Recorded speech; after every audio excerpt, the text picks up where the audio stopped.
Hello everybody and welcome back to Gaming on Caffeine. My name is Isaac and we are back for episode 25 of Feed the Beast Infinity Evolved Skyblock. Last episode was mostly spent doing some crop mutation from AgriCraft to make sure that all of our crops were as efficient as possible with 10 growth, 10 gain and 10 strength, and since the end of last episode they've been doing exceptionally well, as you can see from these caches over here. We now have 10,000 magenta dye, 10,000 rose red, and almost a full 10,000 of everything else. And so what we're going to work on in today's episode is using all of these dyes to craft them automatically into some epic bacon, and then using that epic bacon to fuel some culinary generators, which are then going to be used to power the mass fabricator over here to increase the speed at which we are producing the UU matter from Industrial Craft 2. But before we do any of that, the first thing that I want to work on in today's episode is crafting some open blocks elevators, because up until now we've really just been using our jetpack to get everywhere, and I would kind of like to make it a little easier to get around the island, especially getting from one level to the next. So like right now, if I want to get down, I have to fly down here, which is fine.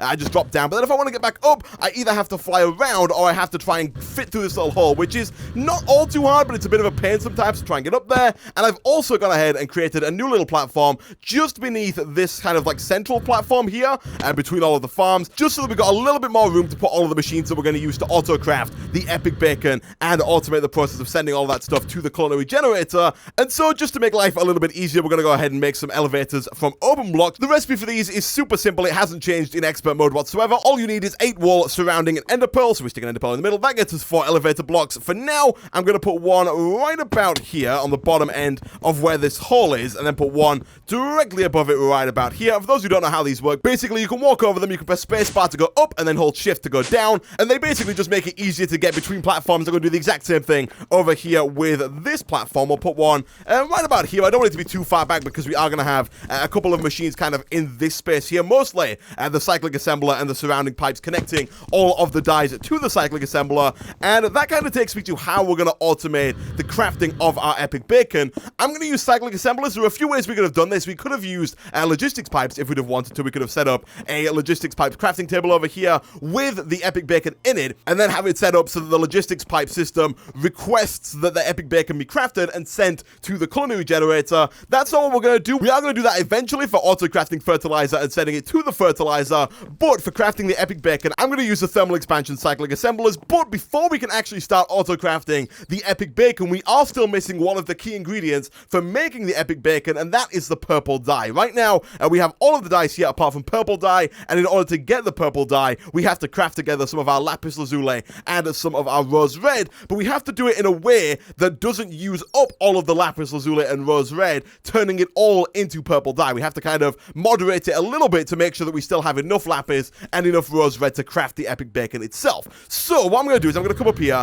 I'm going to craft 2 cyclic assemblers, one that's going to be used a little bit later on down the line for auto crafting the epic bacon itself, and one that's going to be used right now for auto crafting the purple dye. So if we quickly look up at the recipe here for the cyclic assembler, it's 1 chest, 1 machine frame of any kind, a redstone reception coil, 2 copper gears, and 2 tin gears. Actually a fairly easy recipe, all things considered. So let's go ahead and request that our system make us 4 copper gears and 4 tin gears. Whilst we're waiting for that, I think actually we should already have some chests lying around as well. We do. Let's go ahead and request 2 of those. A redstone reception coil. I don't think our system can make that. I think our system currently knows how to make a different kind of coil, but thankfully these are also super easy to make. It's just some redstone and some gold in a crafting table like so. And whilst we wait for all of this stuff to arrive, I'm going to go ahead and also request some transfer nodes. I did add a few more recipes to my logistics pipe system between episodes. My logistics pipe system does now know how to make item transfer nodes. I'm going to go ahead and request 9. The reason why I'm requesting 9 is because I taught my system the recipe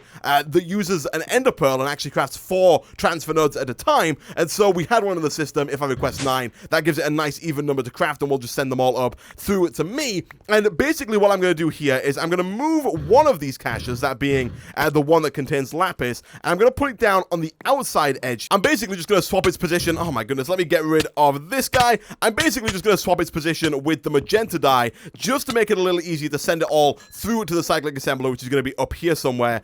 So let's go ahead and put down the one that contains lapis on the outside, magenta on the inside. And one thing we do need to do before we actually start to pull all the stuff out of these caches and send them to cyclic assemblers is we want to make sure we lock all of the caches. You can do this by shift right clicking on all of the caches. You'll hear a little click sound, and basically what that does is it means that it will lock that cache to that particular item so no other item can go into it. For example, if we do end up running out of cactus green, we don't suddenly want lapis to start going into that cache, because that's going to back up the system and all of the cactus green will just end up staying in this chest, and then the farm will stop working and the whole system will break down. So make sure you lock the caches so that no other items can go into each specific cache. Let's come back over here and grab all of these gears. That should be everything that we need in order to craft ourselves 2 of these cyclic assemblers like so. And then basically what I'm going to do here, let me quickly grab a little bit of cobblestone. I'm going to stick the cyclic assembler down a little bit above the rest of these machines. So I'm thinking a little further up here. I'm thinking I'm going to put it right about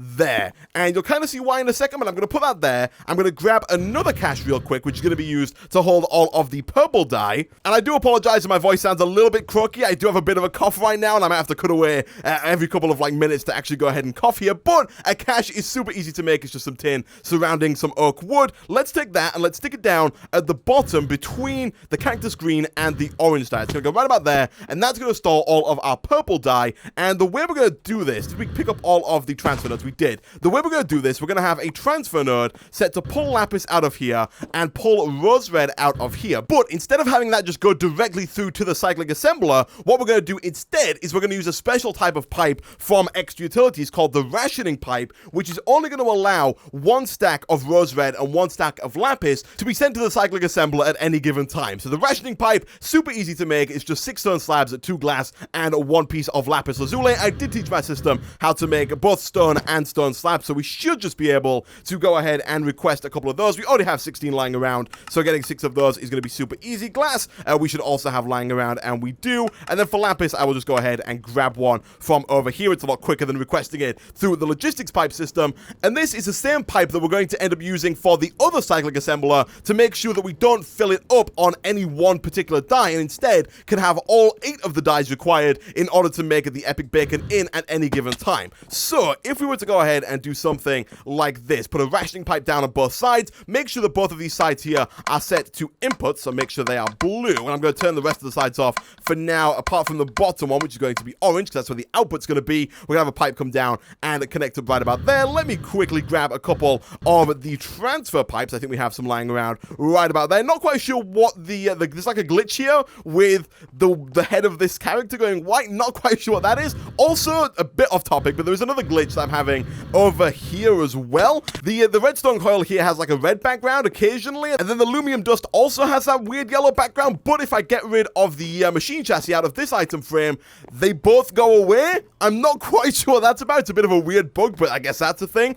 Anyway, if we come back over to our cyclic assembler over here, we're going to basically just hook up these pipes with normal transfer pipes like so. We're going to have one there, and we're going to have one right about there, and now these will both send no more than 1 stack of each respective item to the cyclic assembler, allowing us to limit how much purple dye we make, because we're going to do the exact same thing for this cache down here. We're going to make another set of rationing pipes and have it so that that cache will never have more than 64 purple dye in at any given time. And so what's going to happen is the system's going to constantly create purple dye only when it needs to make purple dye. It's going to make sure that that cache at the bottom only ever has, I'm going to request a little bit more glass because we are going to have to make, I think, even more of these rationing pipes later on in today's episode, but it's basically going to make sure that we never have more than 64 purple dye in that cache at any given time, which is going to allow us to limit how much we make and make sure that we always have enough of every single dye to actually craft the epic bacon itself. Now, before we head on back down there, we do also need to make ourselves a schematic. This is what we use to actually tell the cyclic assembler what we want it to craft, and for that we do need 2 paper and 1 lapis. We should have some paper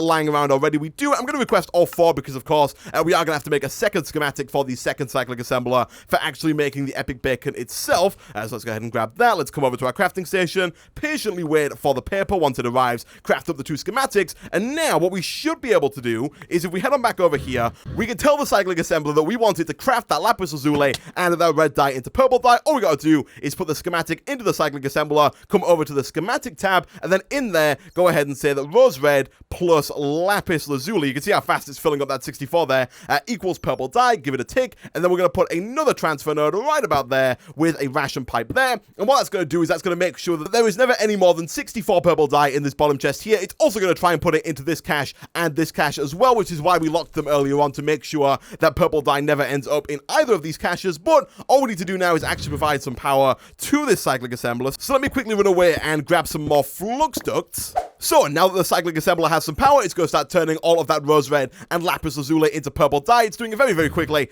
and sending it on through down to this cache down here. You can see right now we have 64 purple dye in this chest. We should have 64 purple dye in this transfer node and 64 purple dye in the cyclic assembler. And that's how it's going to remain until we start using the purple dye. And as soon as we use it, it's going to make sure that it continually tops this up with 64, but doesn't get carried away with itself, making just infinite amounts of purple dye and putting it into this cache down here. Pretty cool stuff. So now that that's done, and now that we have all of the dyes required to actually craft the epic bacon, we're going to use the exact same method and the exact same setup to get all of these dyes into the cyclic assembler without having too many of any other given dye. Because again, if we stick this down for now, I guess like right about here, there are only so many slots. You can configure it in a way that only allows certain items in the top and the bottom like this. They do allow for a purple and a green slot, but this only really works if your recipe has 2 items in it. So for example, we could have done this up here. That would have worked just fine. We could have set the left-hand side to a green, the right-hand side to purple, and then it would have only put lapis in the top side, and it would have only put red in the bottom side, making sure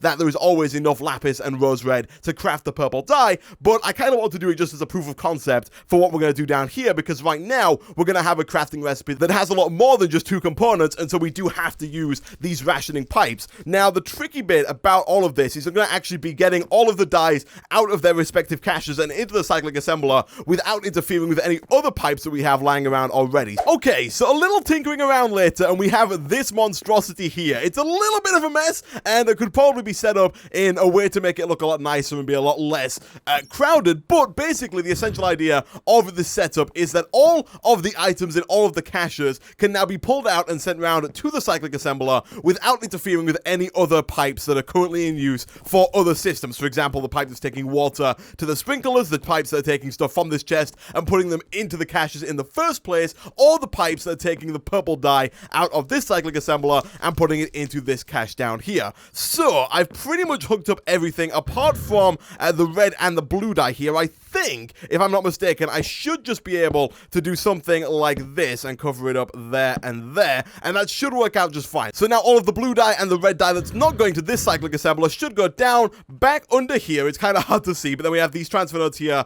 that are pulling out the, I think it's yellow and orange dyes and sending them around back underneath, and then down here it's going to go along through to the bottom. This is where all of the other ones, all of the things in the bottom caches are being pulled out and sent around, and then all we got to do now is pull this along and then eventually have it hook up under here with a rationing pipe. And if everything is hooked up properly, what should happen is we should see one of every single item apart from the soybeans end up inside of this cyclic assembler here. So all we need now to actually finish this thing off is to make a couple more of the extra utilities pipes. We could have probably made it, like I said, look a little bit nicer and a little bit neater if we'd have used maybe some different pipes, maybe had some stuff piped through using thermal expansion item ducts and then gone from there with transfer nodes. But it works, and it's kind of compact and it's nicely symmetrical, so I kind of like it. Let's go ahead and use this elevator block, get under here and see if this thing will work. We might have to set this cyclic assembler actually to accept from the bottom. We'll set that to blue, and for now we'll just set everything else off. Eventually we are going to have an orange output, but I'll figure that out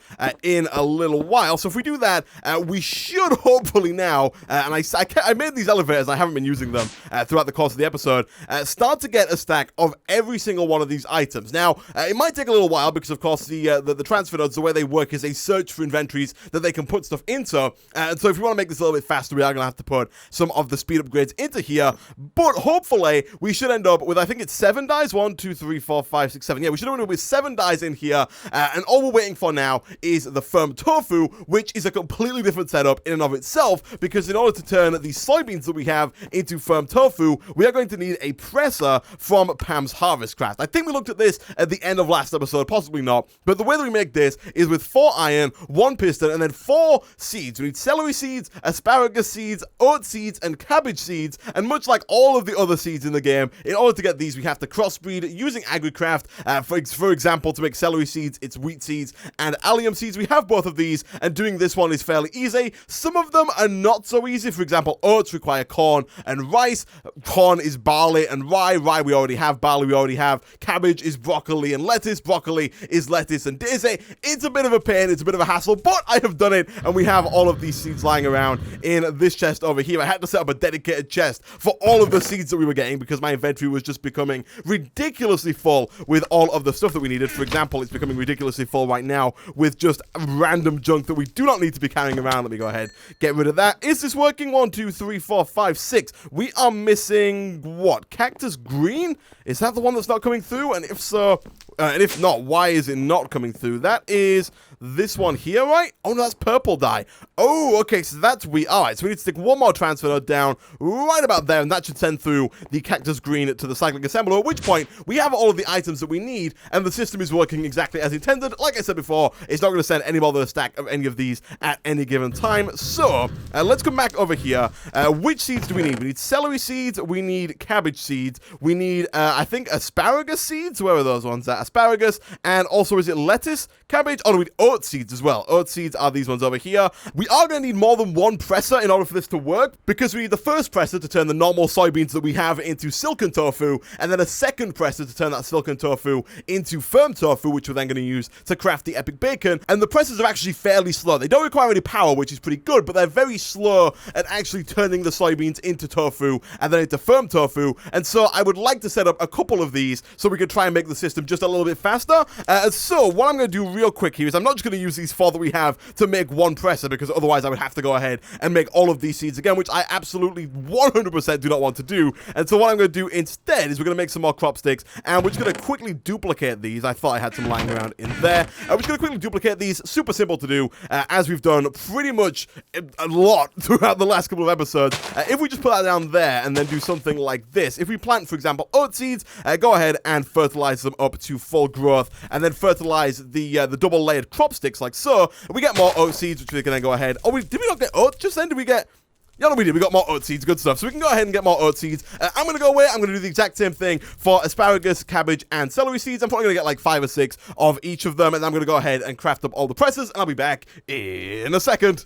And a little while later, I've now got enough to make 6 of these presses. Don't worry, I do have extra of all of those seeds lying around in my seeds chest in case we need them for something else in the future, or in case we need them to breed other crops later on down the line. And basically what I'm going to do now is I'm going to set these up down here. I'm going to have 2 or 3 rows of 2. So we're going to have something that looks a little bit like this. We have 1, 2, 3, and then a couple of spaces gap. You'll see why once we get these set up, and then the other 3 along the bottom here like so. And basically, we're going to have the soybean come down into the first line of presses, where they're going to be turned from soybean into silken tofu, and then it's going to get sent from these first line of presses through to the second line of presses, at which point it's going to be turned from silken tofu into firm tofu, and then up out of these and into the cyclic assembler in its firm tofu form to be crafted up into the epic bacon, which will then be sent through to the culinary generators. Now, the way I'm going to do this is I'm going to use retrieval nodes, which are a different type of node, from extra utilities. These work a little bit differently to the normal transfer nodes, and that is because these will actually request items instead of sending them.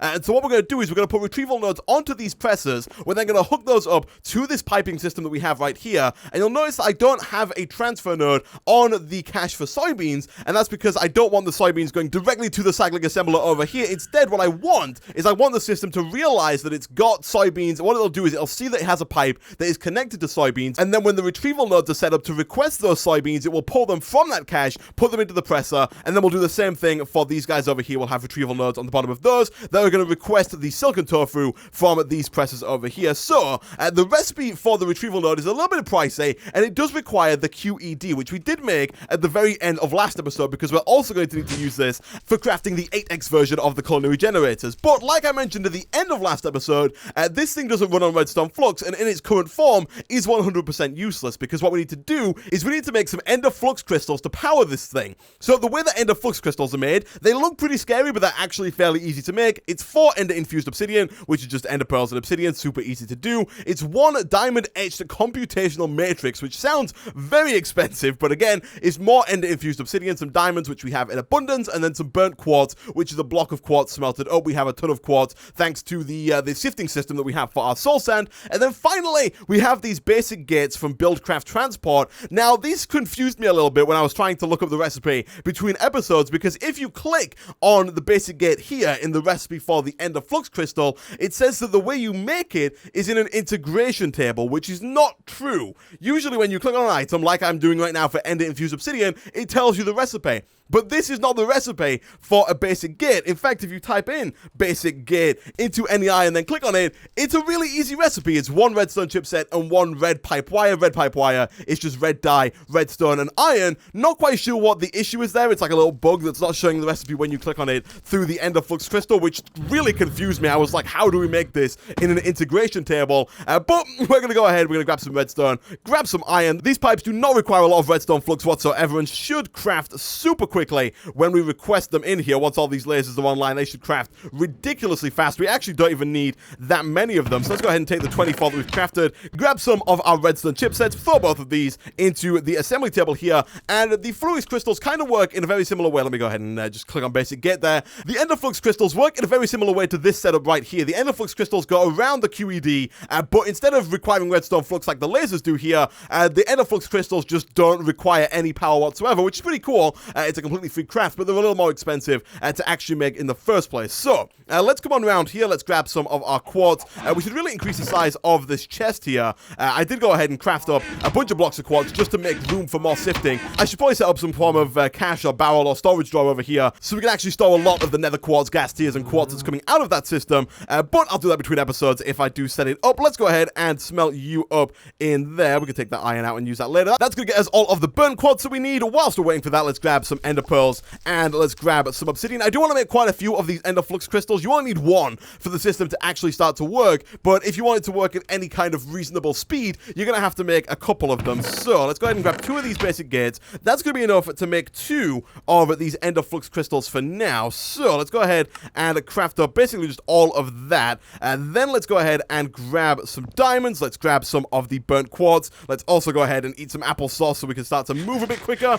Let's take you out of there. 32 should do us just fine for now. Let's see about making as many of these computational matrix. I'll make 2 for now, and then we'll do something like that. That gets us the Ender Flux crystals. For some reason, the recipe didn't want to shift click in there. I'm not quite sure what is up with the recipe here for the Ender Flux crystal. But now if we head on back down to our QED and put these down anywhere within the immediate vicinity. I'm not quite sure what the actual block range is on the QED, but for now I'm going to put them a couple of blocks out because I do want to have quite a few of them kind of surrounding it. So we'll put 2 there for now. And again, if we look up the recipe for the retrieval node, in order to make this guy, we need 2 ender pearls, 1 emerald, and 2 transfer nodes. I do have 2 transfer nodes left over from an earlier craft. I am going to have to request that our system make a couple of more of those, but let's go ahead and grab some ender pearls, and then let's quickly grab some emeralds as well, and get this thing up and running. That'll probably cut away, craft some more of the Ender Fluix crystals, and craft some more of these retrieval nodes, because we are going to need quite a few of them to actually set up all of the presses downstairs, but just to see if this actually starts to work, and just to get an idea of just how slow it's going to be, let's put you in there, you in the middle, and then the transfer nodes either side. It shows you what it's making, and you'll see that it's working. You'll see that the crystals are providing the QED with the power that it needs to actually craft this stuff, but as you can see, it's very, very slow. Some items crafted in the QED are faster than this, and some are much, much slower than this, but as you can see, it takes quite a while. So what I'm going to do, guys, I'm going to go away. I'm going to craft up a bunch more of these Ender Flux crystals, place them down around the QED here, and craft up a couple more of these retrieval nodes, and I'll be back in a second. And a little while later, we now have 7 of these retrieval nodes, as well as 12 of these Ender Flux crystals available to power this QED later on in today's episode, when we start crafting up some of the 8x culinary generators. But for now, if we come back down over to here, what we're going to do now is we're going to put these retrieval nodes on top like so. And I have got some filters here, because I do want to make sure that we filter the right items out. So let's go ahead and grab a soybean, and let's get one of these filters and filter out the soybean. So now, if we put that into here, what it should do is it should only pull soybeans from this cache and put it into this presser here. Now, it shouldn't really have any problem with that, because I don't think the pipes are actually touching any other interface apart from the cyclic assembler. I'm not too sure if it would have tried to pull the purple dye out here, because I don't think that the purple dye can actually make it into the presser and actually be used, but it's actually working. And look at this. It is now retrieving the soybeans from that cache and using them in the presser. Like I said, it's a little slow. It's not the fastest thing in the world, but it is working. And now, all we need to do is go ahead and cut a bit of a hole in the floor here.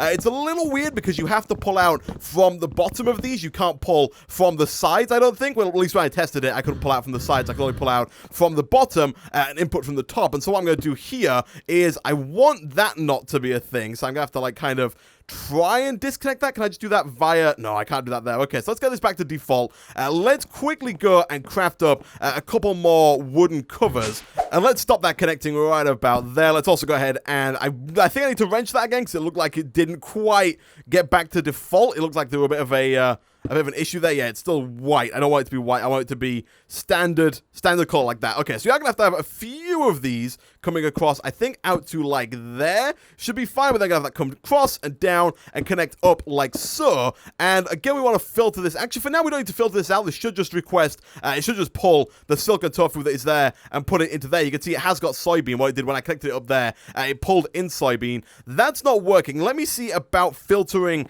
the silk and tofu here. If I filter for that, will it only pull that out, or will it still not be able to pull the silken tofu? It might not be able to. It is able to. Cool. That's what we wanted to do. And then to get from here up to the cyclic assembler, it's going to be another tricky task because this actually produces two products. It produces firm tofu as well as soy milk. Now, we don't want the soy milk. And so what I'm going to do is I'm going to create a trash can with a retrieval node on it with a filter set to request soy milk. So basically, it's going to go ahead. Do we have a trash can actually? Let me check here. We might have one. We do. And let's go ahead and request that. And essentially what's going to happen is that trash can is going to request all of the soy milk. So all of the soy milk is going to go directly to that trash can. And then what I'll also probably do is set up a chest that's going to request the firm tofu itself, and then have that firm tofu go out through a normal transfer node up and into the cyclic assembler, because of course, again, we still don't want the cyclic assembler to get full up on tofu. We want it to be able to get all of the items that it actually needs. So let's go ahead and put, I guess, a chest down like so. Let's again just cut a bit of a hole in the floor here, because like I said before, we do have to, I think, pull out of the bottom. So we're going to have that there. Let's, for now, get our trash can ready. So we wanted to pull out soy milk. Let's filter soy milk on there. Let's turn on hover mode so I can kind of float down under here. We're going to have a trash can that goes right about... Actually, no, we'll put it like over here somewhere, because we're going to have all of the presses connected up to the same trash can. We'll stick a retrieval node on there. We'll stick a filter in there for soy milk, and then we'll just hook it up to this guy over here like so. This should connect up quite nicely. Like that, and once it does, all the soy milk should now get pulled out of there and get sent over into the trash can and just be simply voided. And now all we need to do is do the exact same thing onto the chest, but of course this time, instead of sending the soy milk, we're going to be sending the firm tofu, so we'll put that there. Again, we will whitelist it just to make sure that it doesn't get any of the soy milk. We'll go ahead and whitelist the firm tofu, stick that into the retrieval node like so, hook that up to the system like that, and then finally, the last thing that we're going to do is go ahead and stick out a transfer node that's going to pull the firm tofu out of this chest and have it pump back around into there like so, and that should end up in the cyclic assembler, at which point all we have to do is tell it how to craft up all of those items into epic bacon, and we will have fully automated the system of doing so. So let's go ahead and throw all these in here. I'm fairly certain that it is a shapeless crafting recipe, so I don't think that we have to put them in any particular order. We should just be able to do it like this. Finally, the firm tofu, that's going to craft us up epic bacon. Give it a tick, and we are now creating unlimited epic bacon for us to use whenever we like. As I said before, this thing is pretty slow at doing this. You can see it's not particularly fast at making firm tofu, so it is going to be pretty slow at making that epic bacon. And so what I think I will probably end up doing, what I'm going to go away and do now, is set up these other two lines of presses. And if it's still really, really slow, I might expand this platform out and make even more presses, because we've got a lot of soybean. We've got all the soybean we need to actually get a good amount of epic bacon, but we're a little lacking on the process of actually turning that soybean into the firm tofu to be used for the epic bacon. So like I said, I'm going to go away, I'm going to set up all these other presses, and I'll be back in a second. And there we go. A little while later, they are now all set up, all fully functioning, and all producing firm tofu for the crafting of our epic bacon up here in the cyclic assembler. As you can see right now, we do have 64 ready to go, waiting for our culinary generators. So the next thing we need to do now is actually take this firm tofu. It is still a little bit slow, and once we get the culinary generators up and running, it's probably going to burn through the epic bacon pretty quickly, especially if we have a lot of them, or especially if we start making the 8x or 64x versions. And so what I will do between episodes is set up a bunch more of these presses, expand this platform out width-wise, make it much wider, and set up a bunch more of these to make it as fast as possible. But for now, we're going to go ahead and start making some of these culinary generators. Thankfully, they are super easy to make. I think I showed the recipe at the end of last episode. Our system knows how to make pretty much everything here, of course, apart from the firm tofu. So let's go ahead and request a few of these. I think what I'm going to do right now is make one of these 8x culinary generators. What I'd like to do eventually is get at least a 64x culinary generator or 8 of the 8x culinary generators, which produce the same amount of power as a 64x culinary generator, because at that point we're producing about 4,000 redstone flux per tick. I think it's between 3,500 and 4,000 redstone flux per tick, which is going to be a significant amount and enough to get the mass fabricator working a lot faster than it's currently doing right now, which is obviously nothing, but working pretty fast nonetheless. And then if we can get a lot more presses up and running, we can then go ahead and expand and maybe add more and more culinary generators as time goes on. But for now, let's see about making just one of these 8x culinary generators, and I'll make more between episodes, depending on how well our system does at making that firm tofu. So for this, we need 8 of the normal culinary generators, which means that we are going to need to request 8 pistons. We can go ahead and do that fairly easily. 10, 9, 8. We need to get 16 furnaces, and our system does now know how to make furnaces as well. The way I did this, by the way, let me go ahead and just request 16 of those before I start talking about it. I didn't teach my system how to make compressed cobblestone, you'll notice.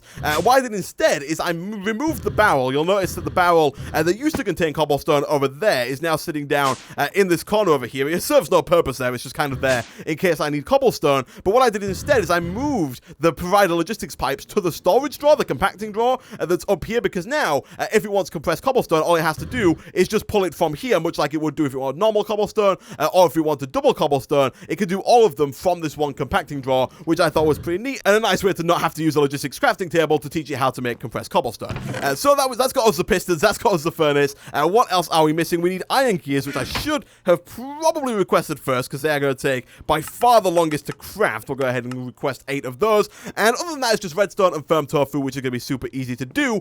The hard part about making it into an 8x culinary generator is the transfer node of energy, which again is a QED recipe. This one requires 4 transfer nodes, 4 golden ingots, and 1 breadth first search upgrade. And to make this, we need 6 blocks of redstone, 2 speed upgrades, 1 depth first search upgrade, and for that, we need more redstone blocks, more speed upgrades, and more gold. It's a bit of a weird, a bit of a complex crafting recipe, but overall, it's mostly just gold and redstone. So let's go ahead and take quite a bit of redstone here, actually, because we are going to need a lot of this in order to get all of those. So a lot of redstone blocks there in those crafts. So let's just do something like this. Get as many of those as we can. We do have some speed upgrades already lying around. Let me go ahead and just dump most of the stuff back into the system there. We already have some speed upgrades lying around. For now, I'm just going to pinch a few from in here. How many do we need? We need 2 there and then 3 there. So let's go ahead and take 5 out of here. I'll put those back at some point, but for now, this thing's backed up because all of these are mostly full for the time being due to how slow the tofu is. So let's go ahead and craft all those up in here. First, we're going to start with the depth first search upgrade, which is this one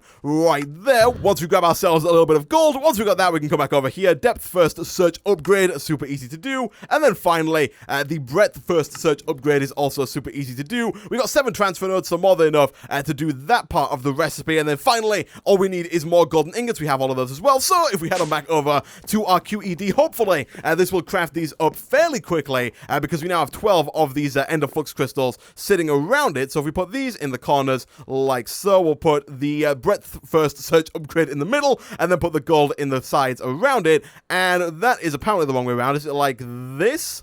It is. That's going to go ahead and make the transfer node of energy. You can see it's still not incredibly fast. I think this is a much more expensive recipe than the other one is. I don't think it tells you in NEI how much energy it takes. It doesn't. But that gets us the transfer node of energy. Do we have all 8 of the iron gears that we need to craft this up? Has our system finished with them? I can see some coming through. We do. We just finished with the final 8th iron gear there. Pretty cool. So let's go ahead and grab some more of that redstone and then use that to craft up 8 of these culinary generators like so. We can then go ahead and craft that up into a 64 culinary generator like that. And then finally, all we need to do now is bring that back over to here. And for now, I'll just stick it down like right about there. And what we'll do is we will use one of the transfer nodes that I left in the QED over here. Let's just grab you, for example, and stick it down on top of the cyclic assembler. And we'll set the top there to orange. We'll put you there, and then we'll pipe that over across into the culinary generator. And that's going to produce just shy of 500 redstone flux per tick. And you'll see that each piece of epic bacon there lasts, I think, about 15 seconds. So it's going to last quite a bit of time,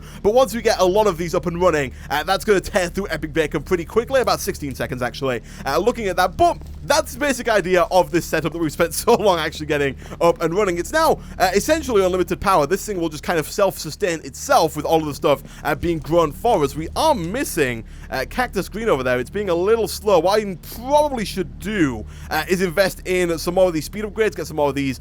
For example, if I take this out of here and put it into the transfer node that is connected to the Cactus Green barrel, so this one right here, that should very quickly find the inventory and send that Cactus Green over to the cyclic assembler. Let's take a look. It's not getting there as fast as I would like, but if we put a bunch of speed upgrades into all of those, which I will do between episodes, this should be a lot faster. But yeah, that is the basic idea for how we're going to craft all this stuff up. I was going to look at auto-crafting the fertilizer and sending it to the fertilizer with logistics pipes during this episode as well, but looking at it, it looks like we've got more than enough of all of the stuff that we're growing. The only slow part of our system right now is the presses down here, and so what I'll do between episodes, I'll make these faster. If at some point I feel like we need to speed up the rate at which all of our crops are growing, we will look into actually also crafting the fertilizer for the fertilizer with our logistics pipe system. But for now, guys, with that, I'm going to end this episode there. As always, if you did enjoy the video, be sure to hit that like button. It really does help out a lot. Leave a comment down below, and I will see you guys next time.